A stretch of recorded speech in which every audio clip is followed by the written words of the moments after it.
చూపుముని రూపంబును పాపపు దుష్కృతములెల్ల పంకజనాభ పాపము నాకును దయతో శ్రీపతి నిన్ను నమ్మినాడ సిద్ధము కృష్ణ. సర్వభాగ్యములను మించిన మహద్భాగ్యము స్వామి యొక్క దర్శన భాగ్యము.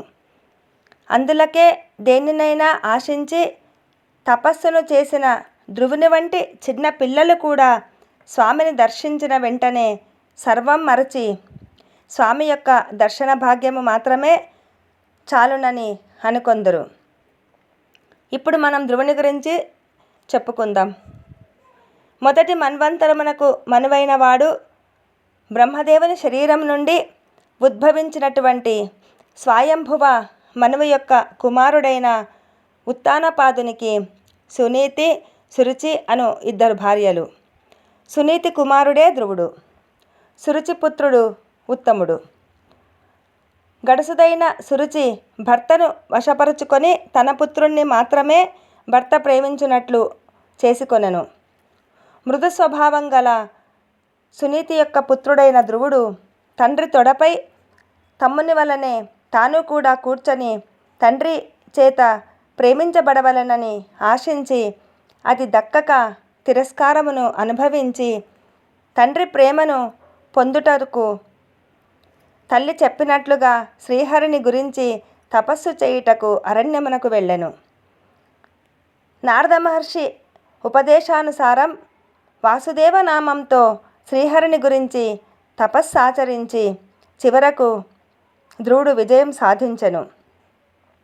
స్వామి దివ్యమంగళ రూపమును చూచిన వెంటనే అశాశ్వతమగునవి ఏవియూ గుర్తుకు రాక జ్ఞానమును పొంది స్వామికి శరణాగతుడై ధ్రువుడు ప్రార్థించెను. ఏ వరమును కోరలేదు.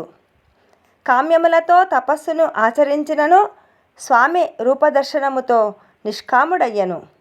దయతో స్వామి ధ్రువ పదవిని ధరలో సింహాసనాధిపత్యమును ప్రసాదించి ధ్రువునిపై అనుగ్రహ వర్షమును కురిపించెను. 36,000 సంవత్సరములు రాజ్యమును పరిపాలించి తరువాత సప్తర్షి మండలం పైన ఉన్న స్వామి యొక్క లోకమైన ధ్రువలోకములో ధ్రువుడు ఇప్పటికీ ఎప్పటికీ ఉండునట్లు అనుగ్రహించబడెను. అంతరిక్షము పైభాగమున శ్రీహరి నివాస స్థానమైన శింషుమారమను స్థానంలో ధ్రువలోకమున్నది. ప్రళయకాలంలో కూడా ఈ లోకం నశింపక స్థిరంగా ఉండును. ఇంతటి భాగ్యం ధ్రువునికి లభించెను. స్వామి, అజ్ఞానము ఆవరించుకొని బహిర్ముఖులమైన మేము సంసార చక్రములో పరిభ్రమిస్తూ నిన్ను తలచక అశాశ్వతమైన జీవితాన్ని నమ్ముకున్నాము. అట్టి మాపై కూడా కరుణను చూపించి నీ చింతన చేస్తూ నిన్ను దర్శించే భాగ్యమును మాకు కూడా కలుగచేసి నీ దివ్యమంగళ మోహన రూపమును చూపుము తండ్రి. నీ రూపదర్శనం వలన మా పాపములన్నీ బాసిపోవును. దుష్కృతములు అనగా చెడ్డ పనులు.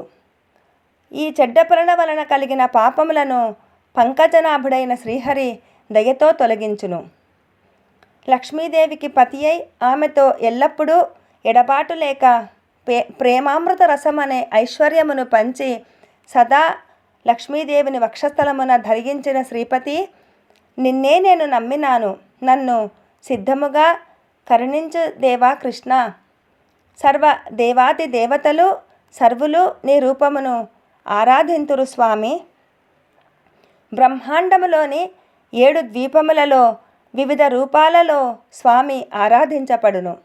దానిని మనం తెలుసుకుందాం. ప్లక్షద్వీపమునందు ఇంద్రజిహ్వుడు అధిపతిగా ఉండును. ఇక్కడి వారు సూర్యాంతర్యామి అయిన శ్రీహరిని ఆరాధిస్తారు. జగత్తులను వెలిగించు జ్యోతిస్వరూపుడుగా ఈ ద్వీపమునందు శ్రీహరి ఆరాధించబడతాడు. శాల్మలి ద్వీపం. యజ్వబాహువు ఇక్కడ అధిపతి. తన అమృత కిరణములతో సోమరసమును దేవతలకు పితృవులకు పంచు సోమాంతర్యామిగా శ్రీహరి ఈ ద్వీపవాసుల చేత ఆరాధించబడతాడు. కుషుద్వీపం. హిరణ్యరేతస్సు ఇక్కడ అధిపతి. సర్వజ్ఞుడైన అగ్నంతర్యామిగా శ్రీహరి ఇక్కడ ఆరాధించబడతాడు. యజ్ఞములలోని హవిస్సును నారాయణునికి చేర్చి సర్వదేవతలకు పంచుతాడు. క్రౌంచ ద్వీపం ఘృతపృష్ఠ ఇక్కడ అధిపతి. వరుణాంతర్యామిగా శ్రీహరి ఈ ద్వీపవాసుల చేత ఆరాధించబడును. శ్రీహరి రూపము నీటిలో రేతస్సుగా ఉండును. శాకద్వీపం మేధాతిథి ఇక్కడ అధిపతి. ఇక్కడ వాయువంతర్యామిగా శ్రీహరి ఆరాధించబడును. జగత్తు అంతా ఇతని అధీనమై సర్వప్రాణుల ప్రాణరూపమున ఉండి సర్వప్రాణులను స్వామి నియంత్రించును. పుష్కర ద్వీపం వీతిహోత్ర ఇక్కడ అధిపతి. ఇక్కడ బ్రహ్మాంతర్యామిగా శ్రీహరి ఆరాధించబడతాడు. ఇక్కడ 10,000 బంగారు దళములున్న అతిపెద్ద కమలమందు సర్వప్రాణి సృష్టి చేయు బ్రహ్మదేవుడు ఉండును.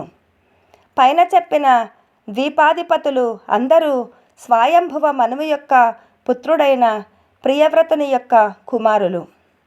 ఇక 7వదైన జంబూద్వీపమునకు అధిపతి అగ్నిధ్ర. ఈ ద్వీపమును 9 ఖండములు ఉన్నాయి. ఈ 9 ఖండములలో శ్రీహరి వేరువేరు రూపములతో ఆరాధించబడును. బహురూప అవతారాలు ఉన్నవాడు కదా స్వామి. ఇప్పుడు మనం వాటిని కూడా తెలుసుకుందాం. ఇలావృత ఖండమునందు పార్వతీ పరమేశ్వరులు ఉందురు. శివుడొక్కడే ఈ ఖండమునకు పురుషుడు. ఈ ఖండము శివపార్వతుల విలాస స్థానం. ఈ ఖండవాసులతో చేరి వారు సంకర్ష రూపములో ఉన్న శ్రీహరిని ఆరాధిస్తారు. భద్రాశ్వ ఖండమునందు యమధర్మరాజు పిల్లలైన భద్రశ్రవులు వారి వంశ నాయకులు ఉండి హయవదన రూపంలో ఉన్న శ్రీహరిని ఈ ఖండవాసులు అర్చిస్తారు. హరివర్ష ఖండం ఇక్కడ ప్రహ్లాదుడు ఈ ఖండవాసులతో చేరి ఇక్కడ వెలసిన నరసింహమూర్తి రూపాన ఉన్న శ్రీహరిని సదా భక్తితో ఆరాధిస్తారు. కేతుమాల ఖండమునందు సంవత్సర అభిమాన దేవతల పుత్రులైన రాత్రిదేవతలుండెదరు. ఇక్కడ శ్రీహరి కామదేవుని అంతర్యామి అయిన ప్రద్యుమ్న రూపములో ఈ ఖండవాసులతో ఆరాధించబడును. లక్ష్మి అంతర్యామిగా రతీదేవి కూడా ఇక్కడ ఉంది. రమ్యక ఖండమునందు వైవస్వత మనువు ఈ ఖండవాసులతో చేరి ఇక్కడ వెలసిన మత్స్యరూప శ్రీహరిని ఆరాధిస్తాడు. హిరణ్మయ ఖండమునందు పితృగణాధిపతి అయిన ఆర్యముడు ఈ ఖండవాసులతో చేరి ఇక్కడ వెలసిన కూర్మమూర్తి అయిన శ్రీహరిని ఆరాధించెదరు. ఉత్తరకురు ఖండమునందు భూదేవి మాత ఈ ఖండవాసులతో చేరి తన పతి అయిన ఇక్కడ వెలసిన శ్రీ వరాహమూర్తి రూపమున ఉన్న శ్రీహరిని ఆరాధించెదరు. కింపురుష ఖండమునందు హనుమంతుడు గంధర్వ గానం వింటూ ఈ ఖండవాసులతో చేరి ఇక్కడ వెలసిన శ్రీరామచంద్రమూర్తిని భక్తితో సదా ఆరాధిస్తాడు. ఇక 9వదైన భరతఖండమునందు నారదుడు ఇక్కడ వెలసిన నరుని సహితంగా ఉన్న నారాయణుణ్ణి సదా ఆరాధిస్తాడు. బదరీ క్షేత్రంలో భక్తులను అనుగ్రహించే స్వామి సదా అదృశ్యంగా ఉంటాడు. ఈ విధంగా అన్ని ద్వీపములలో ఖండములలో శ్రీహరి వేరువేరు రూపములతో అవతారములతో వెలసి సర్వులతో ఆరాధింపబడుచున్నాడు. ఇంతటి విరాట్ స్వరూపము కలిగి బ్రహ్మాండ భాండములకు అధినాయకుడైన స్వామి సర్వజీవరాశులలో తన అంశమైన అంతర్యామిగా వెలసి ఉండును. బాహ్య ప్రపంచము పైననే కాక కొంత సమయం మనం అంతర్యామిగా ఉన్న స్వామిపై దృష్టిని నిలిపి స్మరించినచో స్వామి రూపదర్శనము లభించి సర్వ పాపములు తొలగి స్వామి అనుగ్రహం మనకు లభించి మనం కూడా తరించదము. జై శ్రీకృష్ణ.